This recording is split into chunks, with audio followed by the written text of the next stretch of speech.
Bir daha hər birinizə salamlayıram. Şəki torpağında. Laçın zamanıdır. Həmişə belə mənizlərdə olasınız. Sağlay Qoşqar.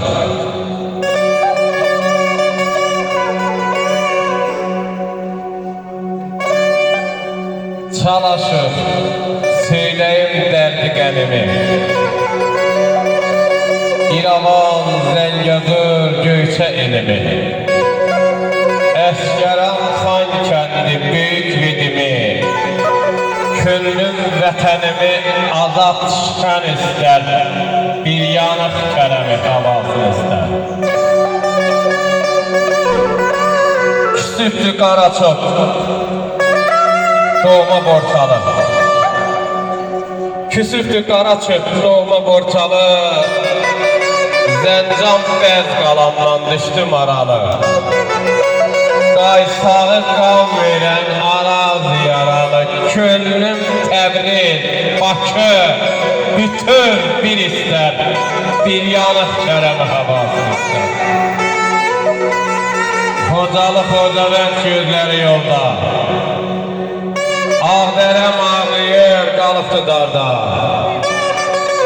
Qarakən sızlar ki ahuzarda.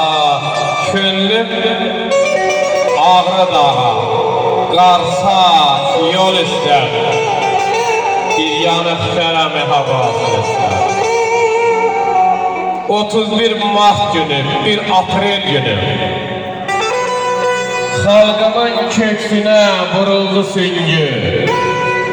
Qeyd olunur gülüş aldatma günü. Dönməz bu yalana həqiqət istər. Bir yanıq kərəmi havasını istər. Bir yanıq kərəmi havasını istər.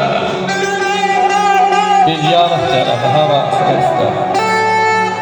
Aşıq Mehdi Kəlbəcərli sizləri salamlayıram.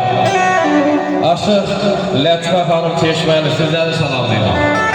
Üstad şairimiz Koroğlu Sönməz şair Hacı Loğman eşq olsun 9 kitabı müəllifi Gözəl müəllimiz Səhrat müəllim həmişə belə toylandı.